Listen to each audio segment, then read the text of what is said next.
उसको मैं त्याग दूं, पिछला सब भूल कर मैं आगे बढ़ा चलूं।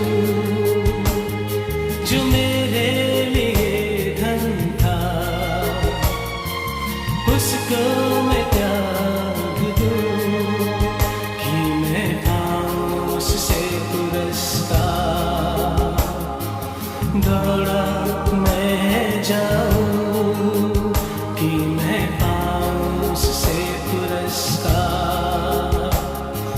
दौड़ा मैं जाऊं, मैं जीऊं या मरूं, वो तेरे लिए है, तू मेरा प्रभु।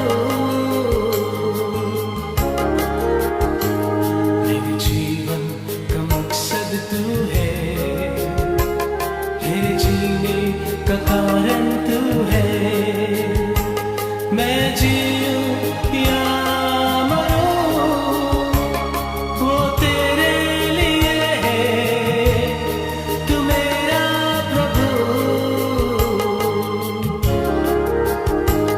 मेरे जीवन का मकसद तू है, मेरे जीने का कारण तू है।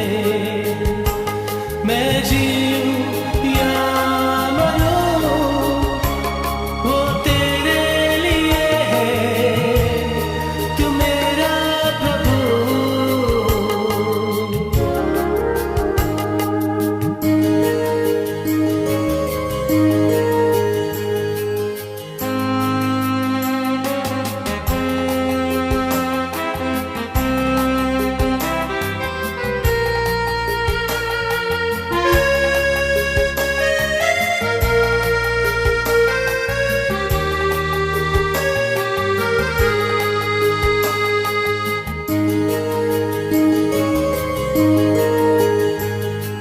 मुझ पर हुई है कृपा,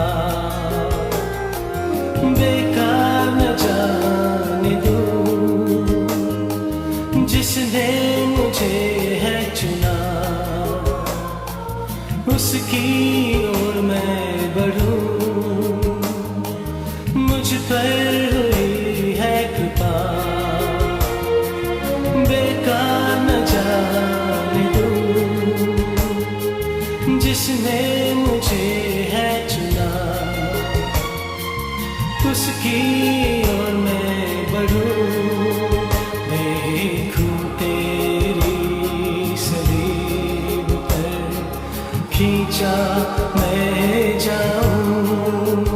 देखूं तेरी सलीब पर खींचा मैं जाऊं। मैं जीऊं या मरूं, वो तेरे लिए है, तू मेरा प्रभु। मेरे जीवन का मकसद तू है, मेरे जीने का कारण तू है।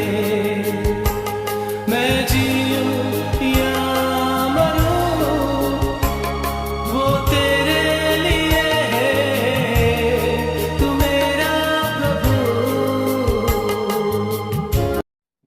मसीह के लिए जीवन जीना साधु किशन सिंह की जीवंत साक्षी में आज हम चौथा भाग देखेंगे। और चौथा भाग है मिस रूथ का बलिदान सन 1937। 1937 में मिस रूथ का बलिदान हुआ था। आज का दिन में उसी सिलसिले में हम आगे देखेंगे। किसी ने भी ये नहीं सोचा था कि 40 दिन की ये उपासना इतना भयंकर रूप ले लेगी। सिख लोगों की प्रार्थना में ईसाइयों का हस्तक्षेप किसी को भी अच्छा ना लगा, अतः वे क्रोधित हो उठे। प्रत्येक सिख की आंखों में बदला लेने की भावना जागृत हो उठी।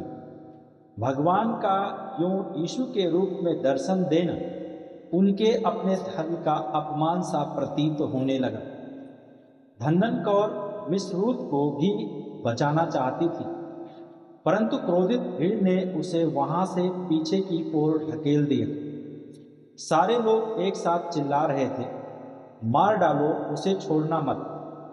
बेचारी असहाय अकेली महिला चारों ओर से घेरी जा चुकी थी, लेकिन उसके मुस्कान भरे चेहरे पर कहीं भी भय या निराशा की रेखा दिखाई न देती थी। वह तो निर्भयता पूर्वक समौन उन कातिलों की ओर देख रही थी कि इतने में सरदार जी के बड़े भाई दीदार सिंह के पुत्र स्वरूप सिंह ने उनकी पीठ पर खंजर ठोंक दिया। इसके साथ ही एक दर्दनाक चीख उस शोरगुल और हो रहे हल्ले के बीच गूंज उठी। खून की धारा बहने लगी।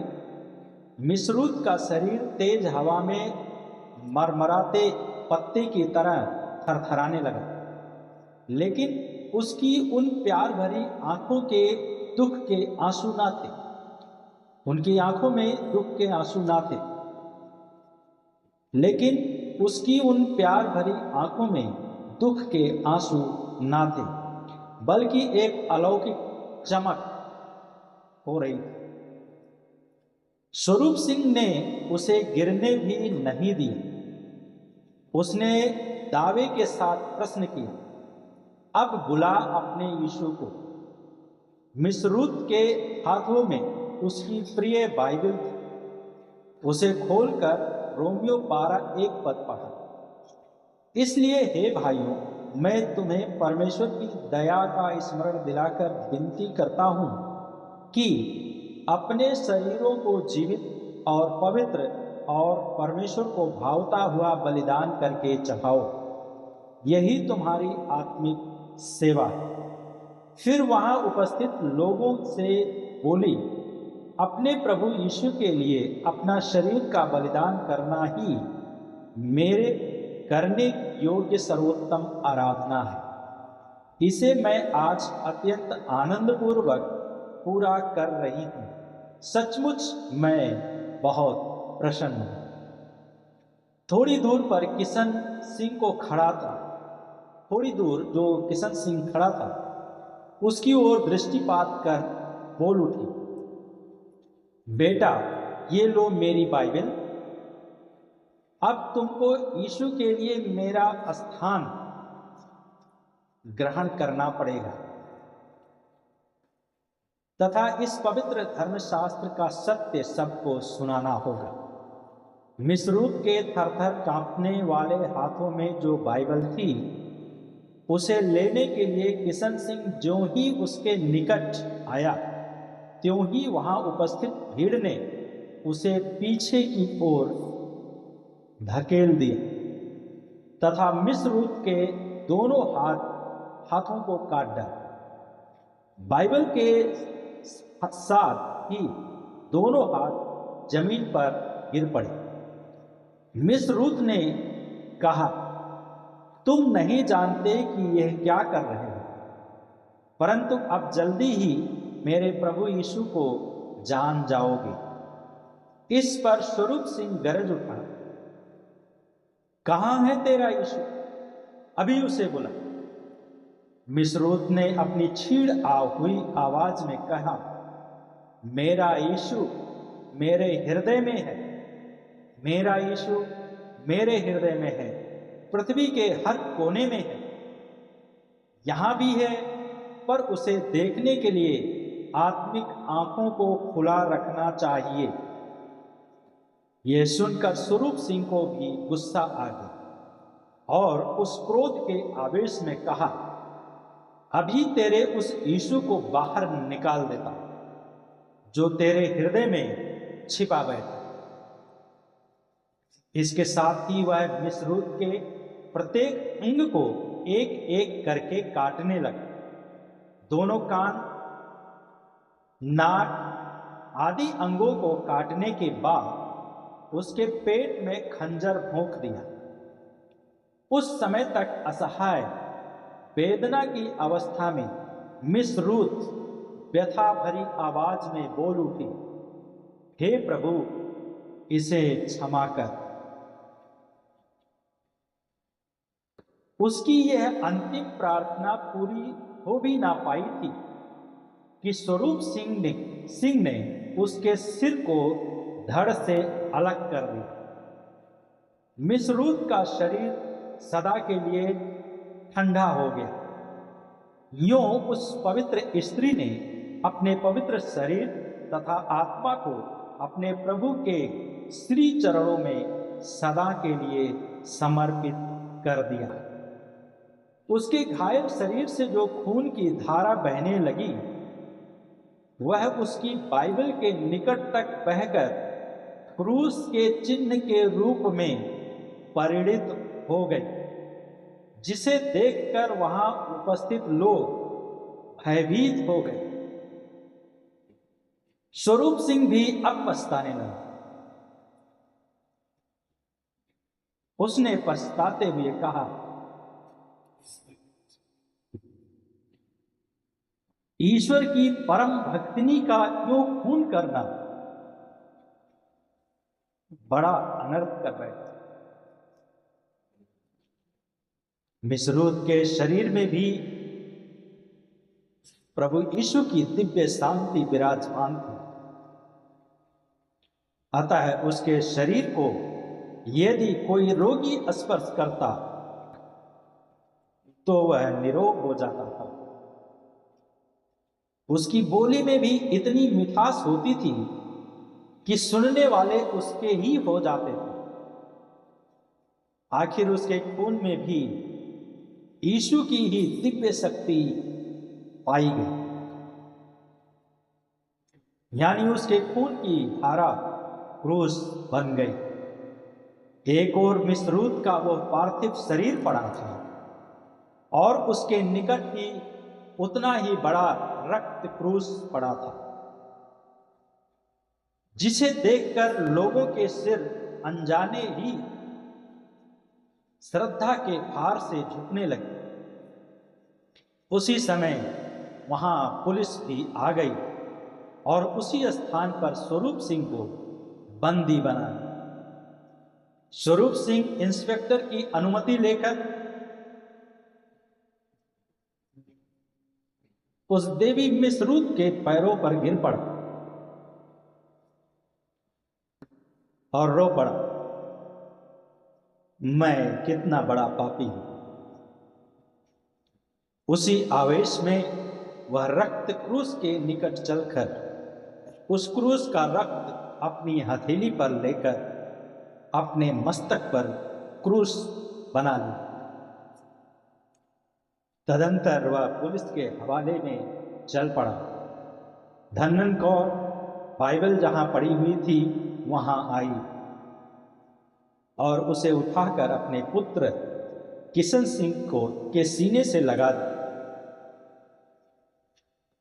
उसके उपरांत वह मिसरूद के उस रक्त से लथपथ निर्जीव शरीर के सामने खड़े होकर मन ही मन कोई प्रतिज्ञा कर बैठी और वेदना के आवेश में रोती बिलखती वहां से चली गई।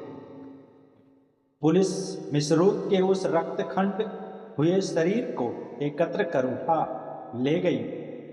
वहां जो लोग उपस्थित थे वे भी पुलिस के आते ही डर के मारे अपने अपने घर भाग गए। जो 2-4 लोग रह गए थे वे भी अब चले गए। पहले जहां धूमधाम थी अब वहां खामोशी छा गई, मानो वह मरघट हो। मिसरूद की मृत्यु से सब लोग दुखित हुए। स्वरूप सिंह को आजीवन कारावास की सजा मिली। वह जेल में बार बार पागलों के जैसे यही कहता रहा कि मैंने बुरा किया। आखिर 3 वर्ष के बाद एक दिन जेल में ही स्वरूप सिंह मर गया। प्रिय भाइयों और बहनों, ये मिसरूद का बलिदान था जो हमारे हृदयों को झकझोर देता है। शायद आपको भी झकझोर दिया होगा। ये गवाही परमेश्वर इसके द्वारा आपको आशीष दे और आपकी आत्मा से बातें करे। आइए हम प्रार्थना करें। हमारे पिता, हम आपका धन्यवाद करते हैं, प्रार्थना करते हैं उन लोगों के लिए जो आज के दिन में आपके लोगों को सताने की कोशिश करते हैं, मारने पीटने की कोशिश करते हैं।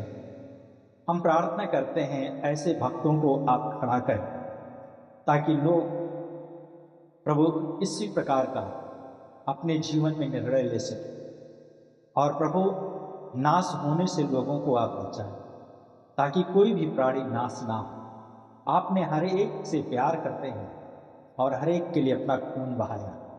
हम प्रार्थना करते हैं आप सहायता कीजिए। धन्यवाद के साथ सभी को आपके हाथ में हर एक के जीवन में अपनी शांति और सुरक्षा और हिम्मत याव दे ताकि वो आपका गवाह बनकर आपकी महिमा कर सके। इस शहीद रूप मिसरूप के लिए हम धन्यवाद देते हैं, प्रार्थना करते हैं प्रभु ऐसे लोग कितने लोग हैं जो आपके लिए शहीद होने के लिए तैयार हैं पर आपको त्यागने के लिए नहीं तैयार।